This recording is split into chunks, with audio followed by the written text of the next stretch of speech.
जन्माष्टमी पर जाने कृष्ण की द्वारिका को किसने किया था नष्ट।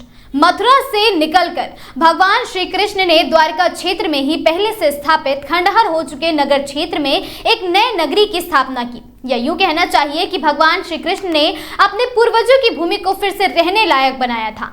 लेकिन आखिर ऐसा क्या हुआ कि द्वारिका नष्ट हो गई? किसने किया द्वारिका को नष्ट? क्या प्राकृतिक आपदा से नष्ट हो गई द्वारिका?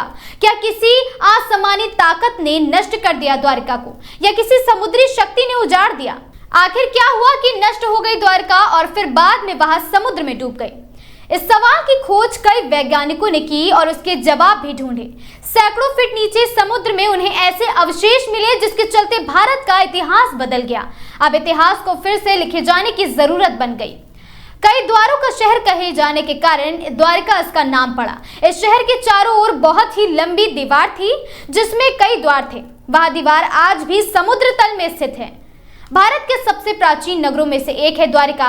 ये 7 नगर द्वारिका, मथुरा, काशी, हरिद्वार, अवंतिका, कांची और अयोध्या हैं। द्वारिका को द्वारावती, कुशस्थली, आंतर्क, ओखा मंडल, गोमती द्वारिका, चक्रतीर्थ, अंतरद्वीप, बारी दुर्ग के नाम से भी जाना जाता है। गुजरात राज्य के पश्चिमी सिरे पर समुद्र के किनारे स्थित 4 धामों में से एक और 7 पवित्र पुरियों में से एक पुरी है द्वारिका। द्वारिका 2 है, गोमती द्वारिका, बेट द्वारिका। गोमती द्वारिका धाम है, बेट द्वारिका पुरी है। बेट द्वारिका के लिए समुद्र मार्ग से जाना पड़ता है। द्वारिका का प्राचीन नाम कुशस्थली है। पौराणिक कथाओं के अनुसार महाराजा रैवतक के समुद्र में कुश बिछाकर यज्ञ करने के कारण इस नगरी का नाम कुशस्थली हुआ था। यहाँ द्वारकाधीश का प्रसिद्ध मंदिर होने के साथ साथ अनेक मंदिर और सुंदर सुंदर, मनमोहक, मनोरम और रमणीय स्थान है। मुस्लिम अतिक्रमणकारियों ने यहाँ के बहुत से प्राचीन मंदिर तोड़ दिए। यहाँ से समुद्र को निहारना अति सुखद और सुंदर है। आखिर क्यों गए थे श्री कृष्ण द्वारिका? आइए जानते हैं। आपको बता दें, श्री कृष्ण ने राजा कंस का वध कर दिया तो कंस के शवसुर मगधपति जरासंध ने कृष्ण और यदुआ का नामो निशान मिटा देने की ठान रखी थी। वह मथुरा और यादवों पर बारंबार आक्रमण कर रहे थे।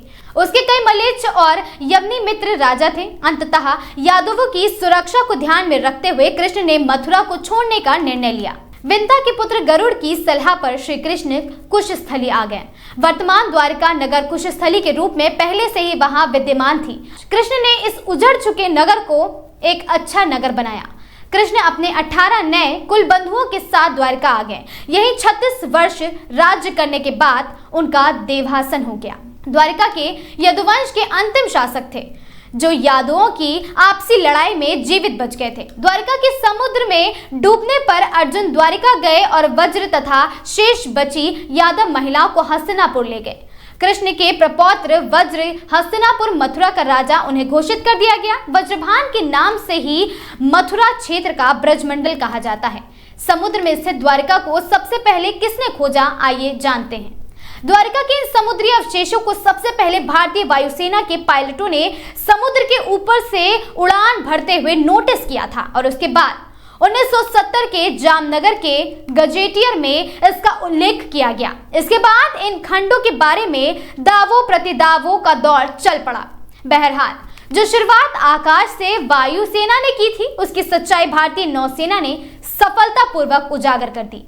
एक समय था जब लोग कहते थे कि द्वारिका नगरी एक काल्पनिक नगर है, लेकिन इस कल्पना को सच साबित कर दिखाया आर्कियोलॉजिस्ट प्रोफेसर एस.आर. राव ने। प्रोफेसर राव ने मैसूर विश्वविद्यालय से पढ़ाई करने के बाद बड़ौद में राज्य पुरातत्व विभाग ज्वाइन कर लिया। इसके बाद भारतीय पुरातत्व विभाग में काम किया। प्रोफेसर राव और इनकी टीम ने सन 1979 से 1980 में समुद्र में 560 मीटर लंबी द्वारिका की दीवार की खोज की।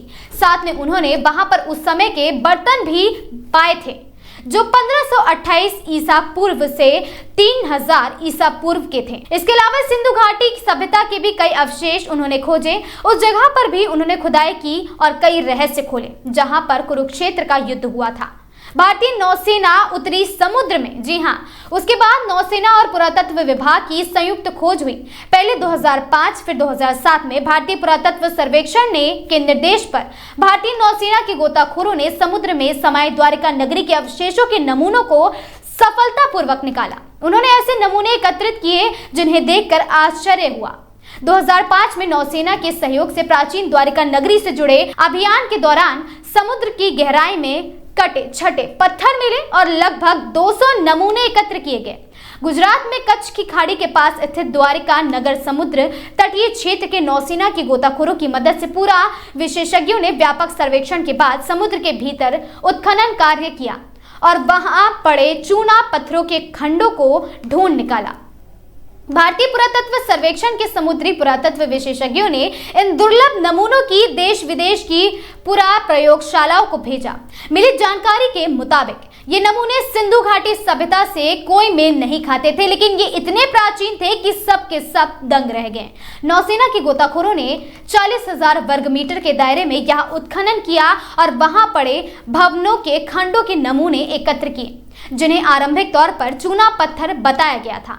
पुरातत्व विशेषज्ञों ने बताया कि ये खंड बहुत ही विशाल और समृद्धशाली नगर और मंदिर के अवशेष हैं। भारतीय पुरातत्व सर्वेक्षण के निदेशक A.K. सिन्हा के अनुसार द्वारिका समुद्र के भीतर ही नहीं बल्कि जमीन पर भी खुदाई की गई थी और 10 मीटर गहराई तक किए गए इस उत्खनन में सिक्के और कई कलाकृतियां भी प्राप्त हुई थी।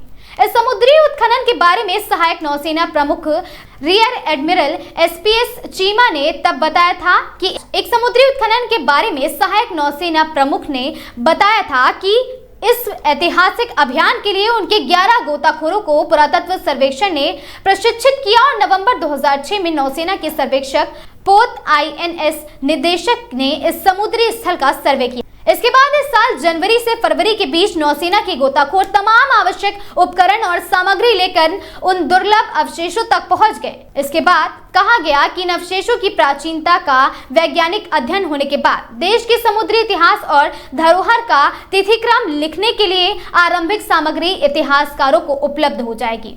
इस उत्खनन के कार्य के आंकड़ों को विभिन्न राष्ट्रीय और अंतर्राष्ट्रीय विशेषज्ञों के सामने पेश किया गया। इन विशेषज्ञों में अमेरिका, इजराइल, श्रीलंका और ब्रिटेन के विशेषज्ञ भी शामिल हुए। नमूनों की विदेशी प्रयोगशालाओं में भी उन्हें भेजा गया ताकि अवशेषों की प्राचीनता के बारे में किसी प्रकार की त्रुटि का संदेह समाप्त हो जाए। और इसके बाद वैज्ञानिकों के अनुसार जब हिमयुग समाप्त हुआ तो समुद्र का जलस्तर बढ़ा और उसमें देश दुनिया के कई तटवर्ती शहर डूब गए। द्वारिका भी उन शहरों में से एक थी। लेकिन सवाल यह उठता है कि हिमयुग तो आज से 10,000 वर्ष पूर्व समाप्त हुआ और भगवान श्री कृष्ण ने तो नई द्वारिका का निर्माण आज से 5,300 वर्ष पूर्व किया था। तब ऐसे में इसके हिमयुग के दौरान समुद्र में डूब जाने की थ्योरी आधी सच लगती है।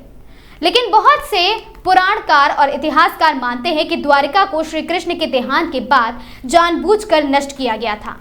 यह वह दौर था जब यादव लोग आपस में भयंकर तरीके से लड़ रहे थे। इसके अलावा जरासंध और यवन लोग भी उनके घोर दुश्मन थे। ऐसे में द्वारिका पर समुद्र के मार्ग से भी अतिक्रमण हुआ और आसमानी मार्ग से भी अतिक्रमण किया गया। अंततः यादवों और उनके क्षेत्र को छोड़कर फिर से मथुरा और उसके आसपास में उन्हें शरण लेनी पड़ी। हाल ही की खोज से यह सिद्ध करने का प्रयास किया गया कि यह वह दौर था जब धरती पर रहने वाले एलियंस का आसमानी एलियंस के साथ घोर युद्ध हुआ था, जिसके चलते UFO ने उन सभी शहरों को निशाना बनाया जहां पर देवता लोग रहते थे या जहां पर देवताओं के वंशज रहते थे। बहरहाल द्वारिका को किसने नष्ट किया या द्वारिका के समुद्र में डूब जाने का रहस्य आज तक सुलझा नहीं है और इसकी पुष्टि हमारा चैनल भी नहीं करता है। लेकिन अगर आपको यह वीडियो पसंद आया हो तो वीडियो को लाइक, चैनल को सब्सक्राइब करना बिल्कुल ना भूलें और ऐसे ही रोचक कहानियों से जुड़े रहने के लिए देखते रहें आगाज टाइम्स। आप सभी दर्शकों को आगाज टाइम्स की पूरी टीम की ओर से जन्माष्टमी की हार्दिक शुभकामनाएं एवं बधाई।